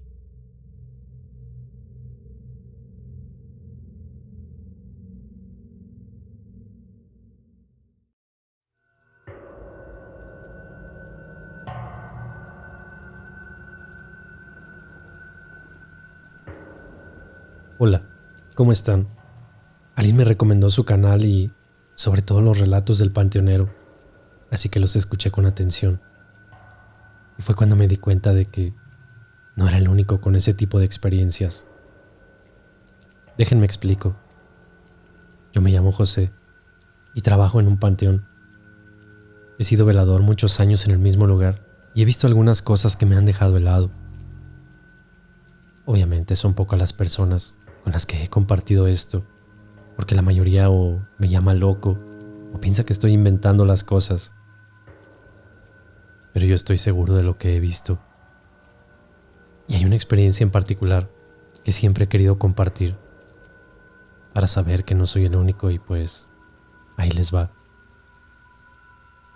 Un martes o miércoles, como todos los días, me levanté pasadas las 12 del día, después de pasar la noche en vela porque durante aquella extraña situación con mi esposa no me había dejado dormir tan tranquilo. Normalmente a la hora que yo despertaba, ella iba regresando del mercado o de hacer sus cosas y por lo general se sentaba conmigo a almorzar. A veces si ella tenía que salir, me dejaba algún jugo o comida preparada, pero siempre me dejaba una nota avisándome que no estaría en casa, o si quería darme un recado, lo que quisiera decirme, me lo dejaba en un papelito. Ella decía que lo hacía para no despertarme, porque siempre pensó que era importante descansar bien. Recuerdo que me levanté y fui a la cocina, pero no estaba ella. Tampoco había comida preparada. Y curiosamente, no había ni una nota, ni nada que me dijera que no estaba. Nosotros todavía no teníamos celular, ni nada de esas cosas para comunicarnos, que es el Facebook y eso. Eso era de ricos, o no existía. Lo que sí es que se me hizo muy extraño que no me avisara, pero imaginé que tal vez se había ido a platicar con la vecina, o algo así, porque su monedero estaba en la mesa de la cocina. Podrán pensar que el monedero no tenía nada que ver, pero ella normalmente nunca se despegaba de él. Ahí guardaba la medallita de la Virgen que le dio su abuelita antes de morir. Yo conocí a esa señora poco antes de que muriera. Era de esas personas pues de esas que rezaba todo el día, no salía de la iglesia. Esas abuelitas de antes, pues, siempre con su ropita negra, su rebozo, la cabeza cubierta, todos los días en misa, ayudando en todo lo que pudiera a la iglesia. Recuerdo que en alguna ocasión le pregunté que por qué era tanta su devoción y tanta entrega a la iglesia. Lo que me contestó me dejó algo confundido. Primero dudó en contarme, pero como ya se sentía un poco en confianza, me comentó que ella había estado poseída y que solo su fe en Dios fue la que lo pudo salvar. Recuerdo que cuando le platiqué con mi esposa, le dije que yo la verdad pues no le había creído y que más bien ella se sentía sola porque pues, ya se había muerto su esposo. Esa ocasión mi esposa no me dijo mucho. La verdad es que apenas éramos novios y creo que pues en cierta forma tal vez le dio algo de pena contarme aquel episodio de su familia. Pero para cuando su abuela falleció, nosotros ya llevábamos pocos días de casados. De hecho, la señora nos dio un Cristo muy grande para nuestra casa. Lo hizo como regalo de bodas. En aquella ocasión fue cuando me contó lo que le había pasado y cómo su esposo había fallecido víctima de su posesión. No entraré en detalles de lo que sucedió, pero prometo que si mi esposa me lo permite, después les voy a contar lo que le pasó a la señora, a su abuelita. En fin, al morir la señora, mi esposa se puso muy triste y no superaba la ausencia de su abuela. Se había criado con ella. En ese momento yo apenas llevaba unos meses trabajando como velador en el cementerio del pueblo. Pues obviamente ahí estaba enterrada. Muchas veces mi esposa llegaba tempranito por la mañana a llevarme un cafecito y un pan, y así aprovechaba para irse a sentarse, según que a platicar con su abuelilla. Pues eso era en lo que yo salía del trabajo, porque la verdad se iba como una media hora antes de que yo saliera. Al principio todo se me hacía normal, de hecho comprensible porque pues la extrañaba. Pero luego algunas cosas ya no me hacían tanto sentido.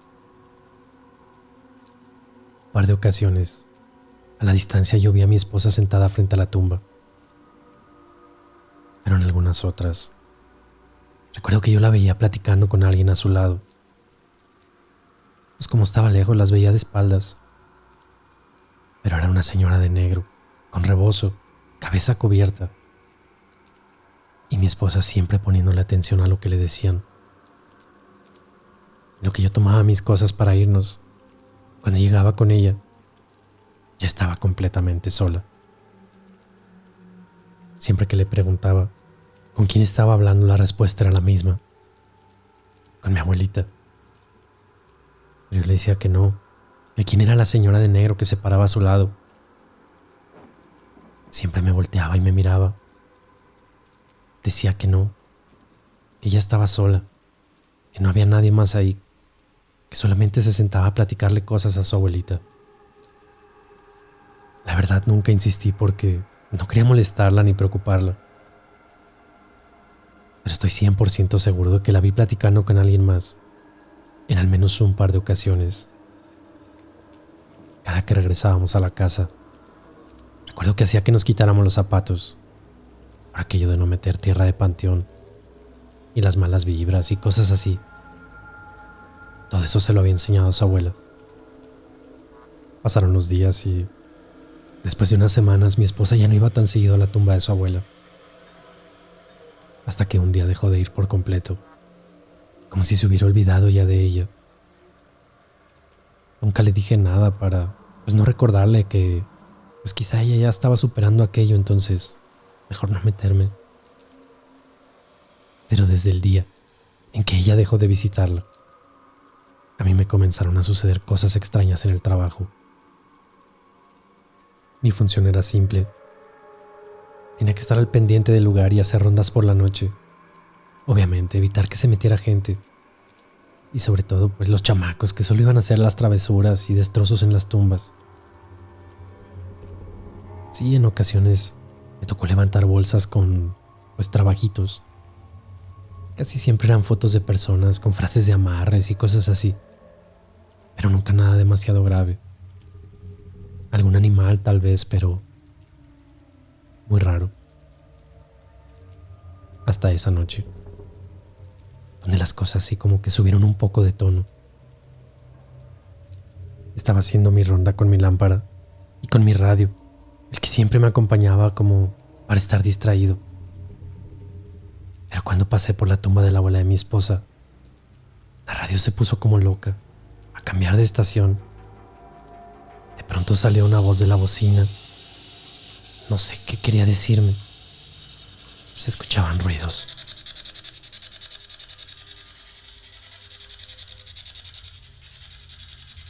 De pronto escuché la voz de una mujer, de su abuela, para ser exactos. José, ayúdala. No dejes que la engañen como a mí. Es un demonio. Salí corriendo del miedo, sin comprender lo que había sucedido. No podía creer lo que había escuchado. ¿Cómo era posible que alguien dijera mi nombre? Y además con aquella voz que pude identificar de inmediato. Estoy seguro que era su abuela. Pero lo que más me preocupaba fue aquella advertencia. Ayúdala. Que no la engañen como a mí. La mañana siguiente no le conté nada a mi esposa, porque yo seguía como en negación. Tal vez estaba cansado y todo lo había imaginado o simplemente no quería creerlo. Pero eso solo fue la primera noche. La segunda noche no quería hacer mi rondín por el temor a escuchar algo. Pero era mi trabajo y debía hacerlo. Así que decidí mejor dejar mi radio en la caseta de vigilancia. Pero creo que fue peor. Cuando me tocó pasar por donde está la tumba de la señora, aquella extraña mujer de negro estaba parada al pie de la tumba. Así es. Era la misma que yo vi hablando con mi esposa. O al menos a lo lejos eso parecía. Ni para qué echarles una mentira. La piel se me puso chinita y me la pensé mucho para acercarme. Pero pues, mi trabajo era no permitir la entrada a nadie, al menos mientras el cementerio estuviera cerrado. Así que me llené de valor y me acerqué, aunque desde la distancia advertí mi presencia. Buenas noches. Disculpe, ya está cerrado, no puede estar aquí. Hola, Pepe. Soy yo. Dile a mi nena que estoy bien, que me venga a visitar. Dile que me traiga mi medallita. Me quedé helado. Era la abuela de mi esposa. Estoy 100% seguro de que la vi y además me habló. Aunque algo raro noté en ella. Una sonrisa como falsa, como hipócrita. No voy a mentirles, pero creo que inclusive me oriné un poco del miedo. Fue una experiencia surreal. En un instante estaba ahí aquella mujer. Y un segundo más tarde, no había nadie. Yo no sé si fue de lo impactante de aquel encuentro o mis defensas ya andaban un poco bajas. Pero al día siguiente me enfermé de fiebre y resfriado. En el fondo realmente me dio un poco de gusto porque no tendría que pasar la noche en aquel cementerio. Mi esposa fue a avisar y de hecho me dieron un par de días libres en el trabajo, pues nunca había faltado, así que pensé que el descanso también me vendría bien. El problema es que realmente no pude descansar. Todo el día estuve en mi cama. Mi esposa estuvo al pendiente de mí. Ya por la tarde, o creo que era de noche, me quedé dormido muy pronto. Pero unas voces como susurrando me despertaron. Abrí los ojos y mi esposa no estaba en la cama. Le llamé en un par de ocasiones, pero no me contestó. A la distancia yo seguí escuchando unas voces como susurrando. Así que traté de no hacer ruido. Me levanté de la cama para ver qué sucedía. ¿Dónde estaba mi esposa? ¿Con quién estaba hablando tan noche? Con mucho cuidado abrí la puerta de la habitación y escuché en la cocina una conversación. Era mi esposa. Y la otra voz era la de su abuela. Le decía que le llevara su medalla a su tumba, que ella quería descansar. Me fui acercando poco a poco. Mientras yo me acercaba, noté que mi esposa estaba callada. Llegué hasta el filo de la puerta. Me asomé con precaución de no ser visto. Y allí estaba mi esposa, arrodillada, con la cabeza hacia arriba pero con los ojos cerrados. Y no había nadie más en la cocina. Lo que sea que yo había escuchado, parecía que había salido de la nada. Mi esposa estaba como en trance. Se balanceaba, pero sus ojos permanecían cerrados. Corrí de inmediato a levantarla, y fue entonces que ella abrió sus ojos. No olvidó aquella mirada. Me miró profundamente, como con ira. Aquello no era su mirada de siempre. Algo estaba mal. No sé cómo explicarlo realmente, pero era una mirada vacía. Como si quien te mira no te reconociera. Pero en un instante, mi esposa como que volvió en sí, y fue cuando me miró extrañada, como que no sabía qué estaba haciendo ahí realmente. La acompañé a la habitación y nos quedamos dormidos. A la mañana siguiente desperté como a las 11 o 12. Me levanté, vi a la cocina, pero no estaba mi esposa. Como les mencioné, ella no salía sin avisarme o dejarme una nota. Imaginé que tal vez estaba platicando con la vecina o algo por el estilo, porque el monedero estaba en la mesa, como les comenté. No sé por qué, pero tenía que hacerlo, así que de inmediato abrí su monedero y me di cuenta de que su medalla no estaba ahí. Recordé aquello que me había pasado noches atrás en el cementerio y también la conversación que escuché la noche anterior. Lo primero que imaginé es que había tomado aquella medalla y la había llevado a la tumba de su abuela, por lo que me cambié la ropa de inmediato y salí de casa. En la entrada seguían sus zapatos, pero estaban encima de un montón de tierra. En ese momento no me detuve a pensar en nada y me fui volando para el panteón. Cuando llegué, el muchacho que cuidaba los jardines, Jacinto, me dijo que no había nadie adentro, que todavía nadie había ido a visitar a sus muertitos. De igual manera corrí hasta donde estaba la tumba de su abuela. Y efectivamente no había nadie. Estaba por darme la vuelta y regresar a casa, cuando algo llamó mi atención. Al pie de la tumba, la tierra estaba algo removida, así que me arrimé, como para ver más de cerca de qué se trataba.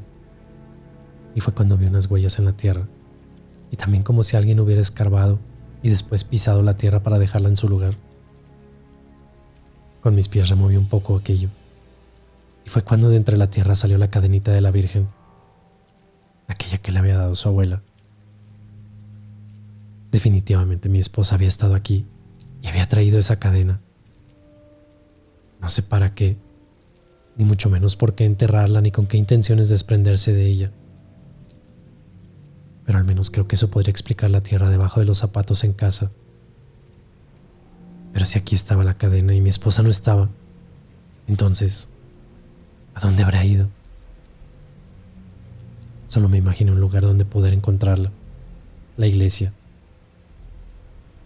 Salí del cementerio, me dirigí de inmediato a la iglesia, pero no estaba tampoco ahí.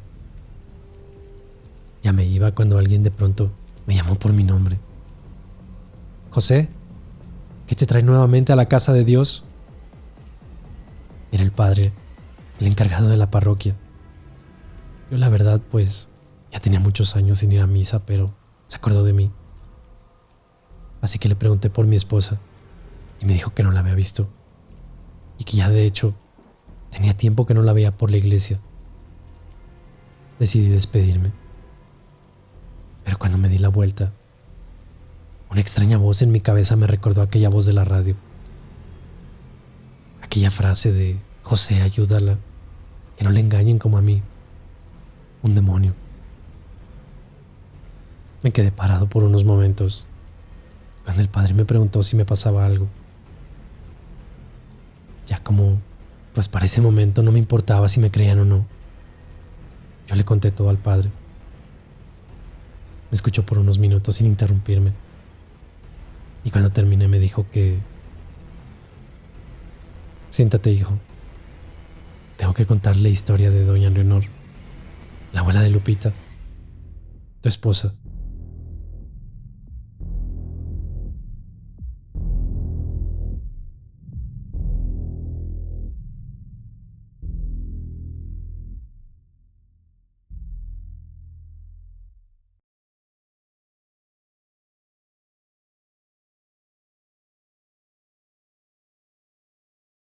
Aquella frase de José, ayúdala, que no le engañen como a mí. Un demonio. Me quedé parado por unos momentos cuando el padre me preguntó si me pasaba algo. Ya como, pues para ese momento no me importaba si me creían o no. Yo le conté todo al padre. Me escuchó por unos minutos sin interrumpirme. Y cuando terminé me dijo que... Siéntate, hijo. Tengo que contarle la historia de doña Leonor, la abuela de Lupita, tu esposa.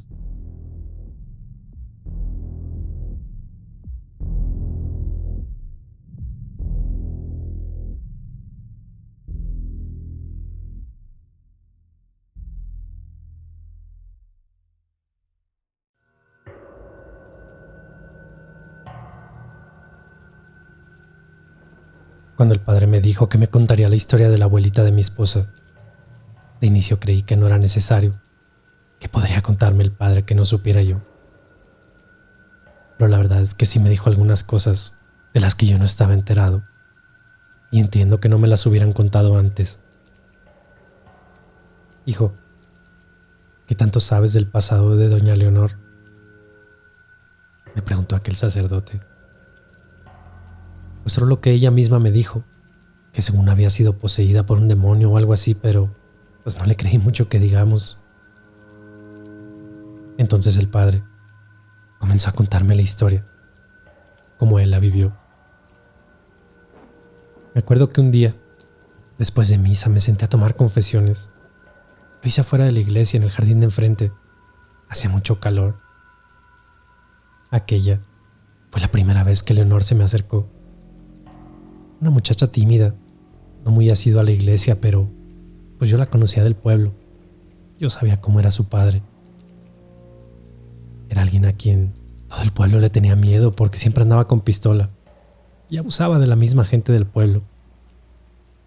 Como ese señor tenía bastante dinero, creo que era de una herencia o no sé, pues se dedicaba a prestar dinero pero con intereses muy altos. Pues la gente, cuando ya no tenía para pagarle, él les quitaba todo lo que podía. Joyas, casas o inclusive hasta mujeres. Ya fuera la esposa del deudor o sus hijas, a ese viejo no le importaba y siempre se cobraba. En esa ocasión Leonor me platicó que pues ella y su madre ya estaban hartas y de cómo las trataba. Pero abandonarlo no era una opción. En el fondo lo quería. Entonces tomaron una decisión que probablemente fue peor. Habían ido con una mujer que vivía a las afueras del pueblo, una que decían que era bruja. Y ella pues para pronto se ofreció a ayudarlas.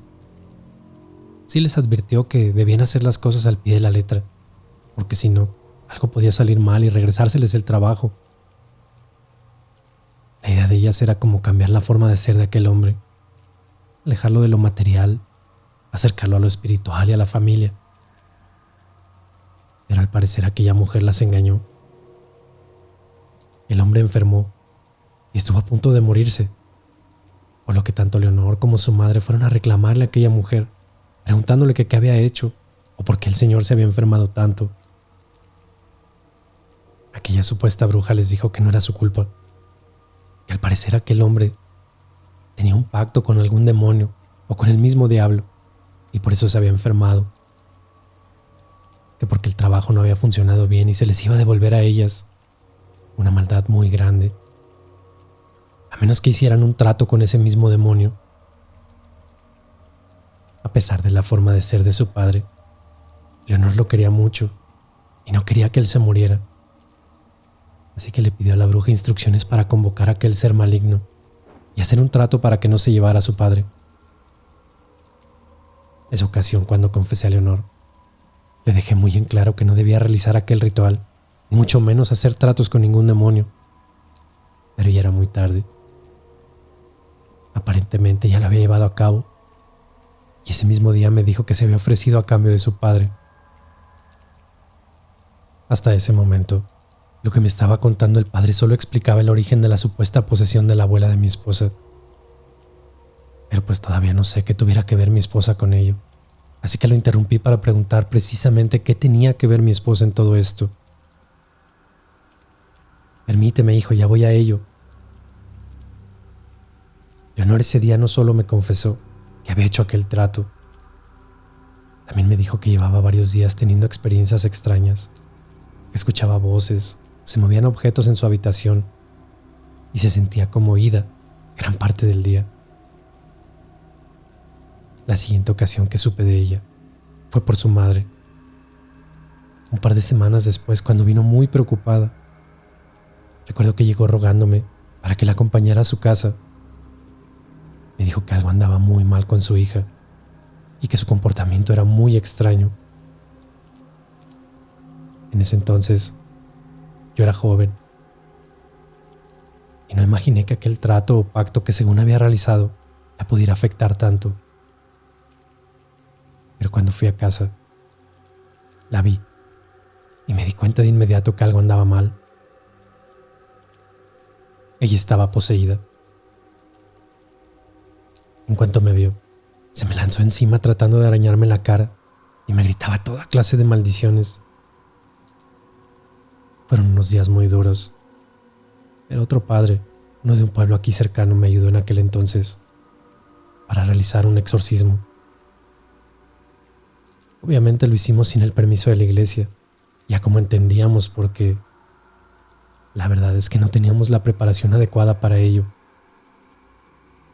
Pero después de varios días de intentar ayudarla, por fin logramos expulsar a aquel demonio.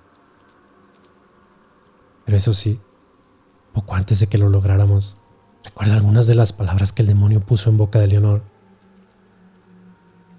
Dijo que si no eras tú, sería su descendencia. ¿Tú sabes cómo murió tu suegra, hijo? ¿La madre de tu esposa? De inmediato, le contesté que no. Ella se suicidó poco después de dar a luz. Por eso tu esposa creció con su abuela. Supuestamente escuchaba voces y tenía pesadillas todos los días mientras estuvo embarazada. De hecho, es por eso que su pareja, el padre de tu esposa, un día simplemente se fue. No creo que supieras eso, ¿verdad? Cuando el padre me contó todo aquello, no sabía ni qué decir. Mi esposa nunca me contó sobre sus padres, y cuando yo le preguntaba, de inmediato me cambiaba el tema y comenzaba a contarme sobre su abuelita y de cómo ellas eran inseparables. Mira, hijo, no sé dónde está tu esposa en este momento, pero si como me cuentas, has visto cosas extrañas y encontraste la medallita de la Virgen de tu esposa en el panteón, debes ir por ella. Esa virgencita fue lo que mantuvo a Leonor siempre protegida. Y cuando supo que Lupita podría estar en peligro, fue que se la dio a ella para que la protegiera. El sacerdote me explicó que tal vez aquel demonio había vuelto y que venía por mi esposa. Que los demonios son expertos en el arte del engaño y tal vez por eso le pidió a mi mujer que se deshiciera de la medalla de la Virgen, dejándola en la tumba de su abuela. Y la realidad es que así fue. Me devolví de rápido al panteón por la medalla que había dejado entre la tierra al pie de la tumba. Luego me fui a la casa y ahí estaba Lupita, sentada en nuestra cama. Pero algo raro había en ella. No sé cómo explicarles, pero parecía que yo hablaba con alguien más. Ella estaba como desconcentrada y a veces volteaba y me miraba, pero con una sonrisa muy macabra. Obviamente no le mencioné la conversación que tuve con el sacerdote, ni tampoco le dije que yo tenía aquella medalla entre mis ropas. Solo le pregunté que a dónde había ido y por qué no me había avisado nada. Me respondió de una manera grosera e inclusive violenta, diciéndome que no tenía que darme razón de cada paso que daba y que ella era libre de hacer lo que quisiera. De inmediato supe que algo estaba mal. Nunca, pero realmente nunca en nuestros años juntos me había hablado de esa manera. Los siguientes días las cosas fueron escalando. Ella se la pasaba de mal humor, encerrada en la habitación. Además había tapado las ventanas, de manera que el cuarto siempre estaba oscuro. Por la mañana, cuando yo despertaba, ella estaba sentada en una silla, al pie de la cama, observándome, pero siempre de una manera muy extraña. Me daba escalofríos de tan solo pensar en aquella mirada que me aventaba. Después su apariencia comenzó a deteriorarse. No quería comer, no quería hablar. Llegó el momento en que no se quería parar de la cama, ni para ir al baño. Así es. Un día al llegar a casa, la habitación despedía un fétido aroma a orines y excremento. Decidí enfrentarla y entré a la habitación para llevarme una desagradable imagen que todavía no supero. Ella estaba como doblada encima de la cama. Gritaba cosas muy extrañas, como gemidos y maldiciones. Recuerdo que yo llevaba su medalla en la bolsa de mi pantalón. La saqué, poniéndola entre mis dedos para mostrársela y pedirle que recordara a su abuela. Ese día conocí al demonio. En cuanto levanté la mano con aquella medalla, giró su cabeza y me lanzó una mirada que me dejó helado. Aquello ya no era mi esposa. No sé cómo ni quién, pero fui lanzado contra la pared. Después una serie de insultos y maldiciones salieron de la boca de mi esposa. Luego de inmediato, ella comenzó a darse de cabezazos contra la pared. Yo me quise acercar para evitarlo, pero me lanzó una mordida que casi me arrancó un pedazo de la mano derecha. No pude más, así que salí corriendo para ir por el padre de la iglesia, explicarle lo que había sucedido estos últimos días. En cuanto le dije al padre lo que estaba pasando, noté aquella mirada de preocupación. Hijo, Lucy puede ser víctima de aquel demonio que una vez tuvo a su abuela. Yo ya estoy viejo y no puedo ayudarte en mucho. Yo no estoy calificado para eso. Convencí al padre de que me ayudara, o que al menos me acompañara a la casa, aunque fuera nada más para orar por ella, que le aventara agua bendita o yo qué sé, que hiciera algo. No tenía quien me ayudara. La siguiente parte todavía me duele demasiado. Cuando llegamos, la casa apestaba horrible. Un olor fétido llegaba hasta la entrada. Cruzamos la puerta y todo se veía desordenado. Las paredes estaban embarradas. Sí, estaban embarradas de excremento. Y al final del pasillo, la habitación principal tenía la puerta cerrada. Nos abrimos paso entre todo aquel tiradero y pudimos entrar a mi cuarto, donde Lupita esperaba, sentada en la cama. Se veía horrible, como arañada de su cara, orinada encima y con sus pechos descubiertos. El padre comenzó a orar. Recuerdo que comenzó con un Padre Nuestro o algo así. Luego tomó agua bendita y Cuando le aventó agua bendita a ella, se retorcía. Luego no sé cómo estuvo, pero creo que fue un florero lo que salió volando. Me pegó tan fuerte en la cabeza que perdí el conocimiento por un buen rato. Para cuando desperté, mi esposa ya lloraba desconsolada. El padre la abrazaba. No sé qué sucedió, pero supongo que algo hizo el padre para deshacerse de aquel demonio. Pero me acuerdo bien que mi Lupita ya traía colgada aquella medalla de su abuela. No saben cuánto me gustaría decirles que todo acabó bien y que tuvimos un final feliz, pero les mentiría. Mi esposa, mi Lupita, no pudo con tanto en la cabeza y ella está internada en un hospital psiquiátrico. Yo la visito cada que me lo permiten, porque al parecer la mantienen aislada ya que ha intentado suicidarse. Me dijo el doctor que ella le ha comentado que escucha voces y que pide su medallita de la Virgen, pero pues por motivos de seguridad no pueden entregarle algo con lo que ella misma pudiera hacerse daño. Aunque en este panteón he visto cosas, tantas y tantas cosas. Quería compartirles primero lo que me pasó a mí en casa, para que si así lo deciden, me crean las otras cosas que pronto les compartiré. Saludos. Les escribo pronto.